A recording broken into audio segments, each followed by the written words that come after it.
इस राज्य में जिस बैंक की आमदनी होती है, जिस रेशियो में, उस आमदनी का अधिक हिस्सा मुझे लगता है उस राज्य में खर्च होनी चाहिए।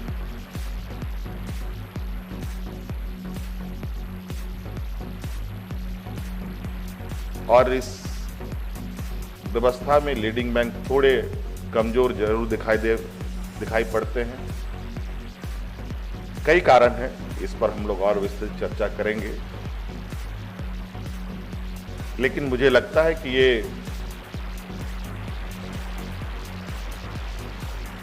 जो सहयोगी व्यवस्था है, एक दूसरे के साथ सभी लोगों की कड़ी जुड़ी हुई है, अगर इसमें कोई भी संस्था या व्यवस्था पीछे हटती है तो कड़ी पूरी नहीं जुड़ती। उसका सही लाभ लोगों को, राज्य को सर्वांगीण विकास के लिए बाधा बन सकता है। मैं चाहूंगा कि जो हमारे राज्य में बैंकें हैं वो इस विषय पर विचार करें और राज्य के लोगों को सहयोग के लिए आगे बढ़े। हमारे नाबार्ड के जीएम साहब ने भी बताया कि आदिवासी बहुल क्षेत्रों में कई प्रोग्राम चलाए जा रहे हैं, बाड़ी प्रोग्राम चलाए जा रहे हैं। वाटर सेट के कार्यक्रम चलाए जा रहे हैं। कई तरीके के प्रोग्राम चल रहे हैं। मैं भी इसका समय समय पर आकलन कर रहा हूं, और क्योंकि ये हम जानते हैं कि यहाँ के लोग, जो यहाँ मूल रूप से लोग हैं, 3.25 करोड़ लोग, अधिकतर लोग खेती बाड़ी पर निर्भर करते हैं। वैसे इस राज्य में खनन कार्य तो होता है, और मुझे लगता है कि नाबार्ड का खनन कार्य का से कोई लेना देना नहीं है। हम बात करेंगे या कर रहे हैं आम लोगों से जुड़ी चीजों पर, गरीबों पर, किसानों पर, मजदूरों पर, नौजवानों पर, छात्रों पर। और हमारा भी लगातार प्रयास रहा है कि ग्रामीण क्षेत्र की अर्थव्यवस्था कैसे मजबूत हो। ग्रामीण क्षेत्र की अर्थव्यवस्था मजबूत होती है तो मैं समझता हूं उस राज्य की जड़ें मजबूत होती हैं। जड़ मजबूत नहीं होगा तो पेड़ भी मजबूत नहीं होगा। और जो हमारे ग्रामीण क्षेत्रों में लोगों की मानसिकता है, जो वहां पर काम करने की दक्षता है, सरकार को इसकी समझ होनी चाहिए और उसके अनुरूप भी कार्य योजनाएं तैयार होनी चाहिए।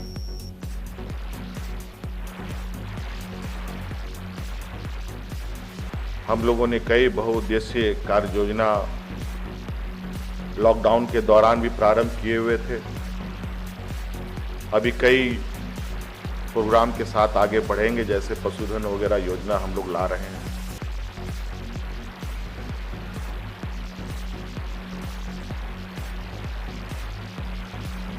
और इस तरीके की कई योजनाएं हमारे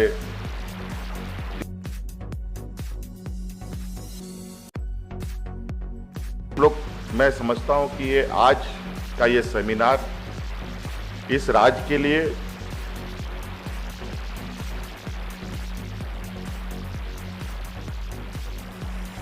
आगे बढ़ने के लिए एक पहला कदम है। हमें ऐसे सेमिनार और आवश्यकता होंगी, वो इसलिए क्योंकि लगभग पूरी दुनिया विगत साल भर से बिल्कुल ठप पड़ी थी। जो जहां है खड़ा है। सारे उद्योग धंधे, सारी कृषि व्यवस्थाएं जो अपने भरोसे अपने तरीके से चल पा रहा है। इसमें सरकार, इसमें जो आर्थिक गतिविधियां हैं, उस विषय पर अभी सरकार चर्चा ही कर रही है।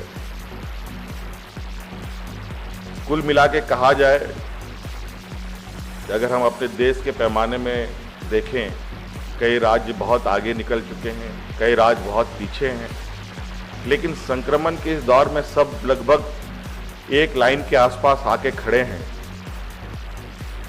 कोई भी किसी को कह नहीं सकता है कि आप बहुत आगे निकल चुके हो, कोई ये भी नहीं कह सकता है कि बहुत पीछे निकल चुके हो, क्योंकि अगर हम कोरोना संक्रमण का एक पैरामीटर देखें तो वहीं केरल जैसे राज्य में जहां स्वास्थ्य सेवा सबसे बेहतर और मजबूत है, आज कोरोना ने उसको भी घुटने टिका दिए। और जहां झारखंड जैसे पिछड़े राज्य रहे हैं, यहां जब कोरोना का संक्रमण हुआ, आप लोगों ने स्थिति देखी कि बिना किसी अफरा तफरी के हम शांति से आगे बढ़ते जा रहे हैं और जीवन को सामान्य कर रहे हैं।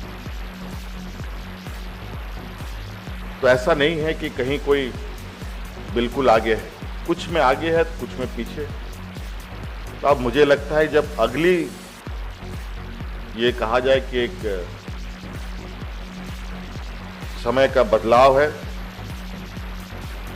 कि अब जो भी राज्य कार्य करेंगे और उनकी जो कार्य योजना बनेगी आने वाला समय में, उन राज्यों का एक अलग से आकलन होगा देश दुनिया के अंदर कि राज्य अब किन गतियों से बढ़ रहे हैं। और हम लोग के लिए एक बहुत सुनहरा अवसर है कि आगे के लक्ष्य को पाने के लिए मौजूदा स्थिति में हम ऐसे कार्य योजना को तैयार करें जिसके माध्यम से गरीब, किसान, मजदूरों को अपने पैरों पर खड़ा होने में सहूलियत मिले। नहीं तो फूड सिक्योरिटी के तहत किसी को जीने भर का अनाज देने से क्या फायदा, जब वो कुछ सोचने का क्षमता ही नहीं विकसित कर पा रहा है। सिर्फ जिंदा रखने से कोई मतलब तो नहीं है, उसको चलने के लिए भी क्षमता चाहिए। तो हमें उतना उसको ताकत देना होगा कि वो जीने के साथ साथ एक्टिविटीज भी कर पाए, आगे भी बढ़ पाए, एक सस्टेनेबल ग्रोथ की ओर हम लोग आगे बढ़े। आज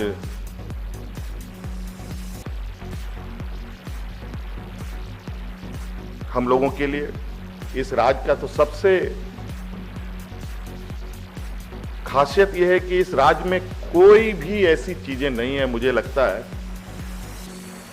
जिसकी संभावनाएं यहां पर ना हो। मैं तो कभी कभी आश्चर्य होता हूं, कहीं कहीं ऐसे जगह भी यहां इस राज्य में है जिसकी तुलना हम शिमला नैनीताल से भी कर सकते हैं।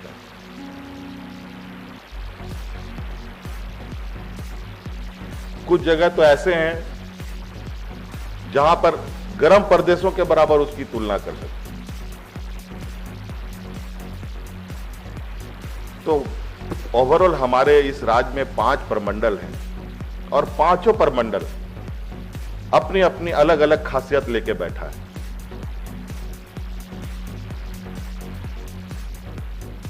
प्राकृतिक व्यवस्था तो हमारे कण कण में आपको देखने को मिलेगा। खनिज संपदा तो अपने आप में पूरे दुनिया में चर्चा का विषय रहा है, लेकिन इससे इतर अगर हम सोचें तो एग्रीकल्चर, हॉर्टिकल्चर, एनिमल हस्बेंड्री, इसमें भी असीम संभावनाएं। उससे अलग थोड़ा सोचें तो टूरिज्म की असीम संभावनाएं। उससे थोड़ा और हम सोचें तो यहां स्पोर्ट्स की असीम संभावनाएं, कला संस्कृति की असीम संभावनाएं। मुझे हल्का सा याद है जब गांव में हुआ करते थे, तो गांव के गांव में गन्नों की खेती होती थी। हमारे गांव में तो खेत में गन्ना का पेराई होता था और बड़ा सा पतीला हुआ करता था, उसमें उसको उठाया जाता था। लेकिन आजकल कोई गन्ना कहीं दिखता नहीं, सिर्फ दिखेगा तो छठ के पूजा में दिखेगा। पता नहीं कहीं उगा के लाते हैं या कहीं से दूसरे राज्यों से आता है, ये तो समझ से परे। आखिर ये विलुप्त क्यों हो रहे हैं?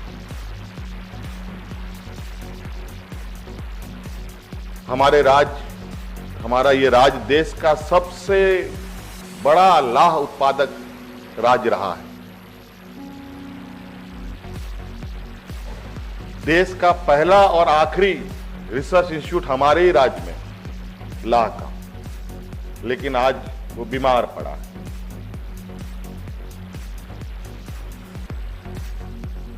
कई उद्यान इस क्षेत्र के बन पड़े, जबकि लाह उत्पादन यहां के लोगों का पार्ट टाइम जॉब हुआ करता था। लोग बाड़ी में लगाते थे, लोग दतवन करते करते लाह लगा दिया। ये किताबी बातें नहीं, ये देखी हुई अनुभवी चीजें। हमने इन चीजों को देखा, वो खत्म हो गया। आज महुआ की बात करें, वो खत्म। और बड़ा अजीब हम आजकल कुछ देख रहे हैं बदलाव। हम आगे बढ़ रहे हैं कि पीछे जा रहे हैं कि वहीं खड़े हैं। कभी कभी ये सोचने में भी हमें मजबूर करता है कि आखिर हम जा किधर रहे हैं। हम लोग अभी अपने झारक्राफ्ट की तरफ से प्लास प्रोडक्ट का एक हम लोगों ने लॉन्च किया है, जहां अनाज खाने का, चावल, दाल, तेल वगैरह वगैरह हम लोग बना रहे हैं, जो हमारी महिला समूह के द्वारा बनाई जाती हैं। और उसको एक मॉडल के तौर पर हम लोग राज्य में विकसित कर रहे हैं। हमने भी उसको कहा है कि पूरी जितनी ताकत सरकार की चाहिए वो पूरी ताकत इसमें लगाओ।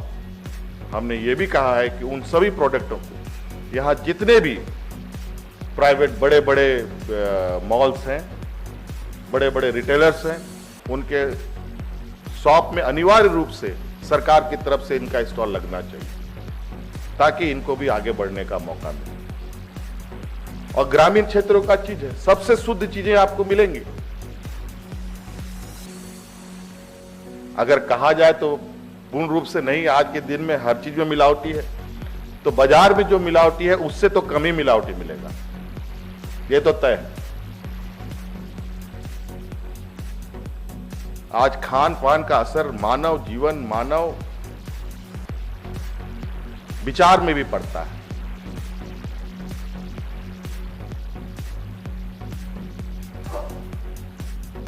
आज हमारे गांव में चावल बनाने की पद्धति जो गांव का था वो सारा खत्म। अब आ गया, क्या कहते हैं उसको, चावल बनाने वाला फैक्ट्री, राइस मिल आ गया। एसिड उसिड से उसको साफ करके लोगों को दिया जाता है, और आजकल सरकार भी उसी को बांटती है, उसी को प्रमोट भी करती है। और बड़े मजेदार की बात है, अभी कुछ बड़ी बड़ी कंपनियां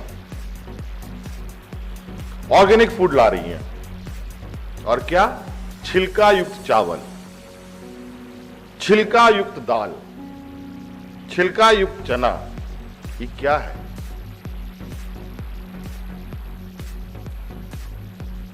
इस काम को तो हमारे पूर्वजों ने करके आगे निकल चुके, ये वापस कहां से आ रहा है? और वही चावल बाजार में 200 रुपए किलो, 100 रुपए किलो, 150 रुपए किलो। और वही चावल हमारे किसानों को उचित मूल्य भी नहीं मिलता।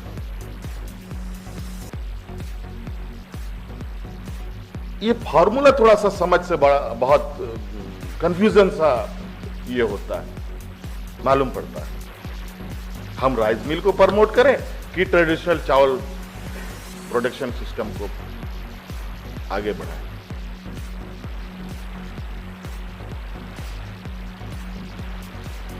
आज जो आगे बढ़ने की रफ्तार है, उस होड़ में कुछ अच्छाइयां भी है तो कुछ बुराइयां भी। आज यहां हम खेती बाड़ी की बात करते हैं, आज एनिमल हस्बेंड्री के माध्यम से, यहां मीट प्रोसेसिंग के माध्यम से क्यों नहीं राज्य आगे बढ़ सकता है?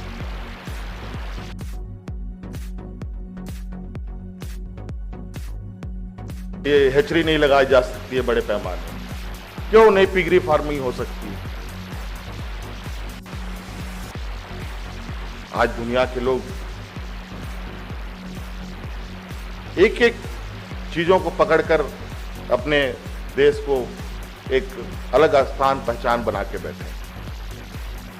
हम लोग का तो इतना डाइवर्सिटी हमारे पास है, हमारे पास इतनी असीम संभावनाएं हैं फिशरी के। हमारे पास, हमको लगता है कि हमारे राज्य में जो वाटर रिजर्वायर हमारे पास हैं, अगर उन वाटर रिजर्वायर पर हम प्रॉपर वर्क करें तो आज फिशरी के मामले में हम आयात करने का तो सोचने की ही जरूरत नहीं, बल्कि हमको निर्यात करने पर ही ज्यादा ध्यान देना पड़ता। लेकिन हमारे यहां दोनों काम अभी चल रहे, कुछ तो थोड़ा सा उसमें प्रोग्रेस हुआ है, लेकिन इसमें बहुत तेजी से आगे बढ़ा जा सकता था। लेकिन जो गति इसको होना चाहिए वो गति अभी भी नहीं मिल पाई। किसी को पूंजी नहीं, किसी को चारा नहीं, तो किसी को कुछ नहीं। इस तरीके की छोटी छोटी समस्याएं हैं। इसको कहीं ना कहीं सब की जिम्मेवारी है, हमारे प्रोजेक्ट बिल्डिंग से लेकर के पंचायत प्रखंड तक, और हमारी व्यवस्था में शामिल सभी लोगों की इसमें अहम भूमिका है। सबको थोड़ा इस पे एक ईमानदारी दिखानी होगी, तभी ये चीजें, इसका सही लाभ मिल सकता है। हमने तो कई चीजें सोच रखी थी, लेकिन मुझे लगता है कि सभी चीजें मंच पे आ गई, और इसमें चर्चा करने से ज़्यादा बेहतर है इस पर अमल करने की आवश्यकता है। चाहे अधिक ऋण देने की बात है, चाहे अधिक केसीसी बांटने की बात हो, चाहे हमारे अलग अलग कार्य योजनाओं को मजबूती से लोगों को जागरूक करने की बात। नहीं तो हम यूं ही अवार्ड लेते रहेंगे, यूं ही सेमिनार में मोमेंटो लेते रहेंगे, उसका लाभ तभी हमें सुखद अनुभव होगा जब इसका सही लाभ हम जिनके लिए चर्चा कर रहे हैं उनको मिले। इन्हीं बातों के साथ धन्यवाद, जोहार।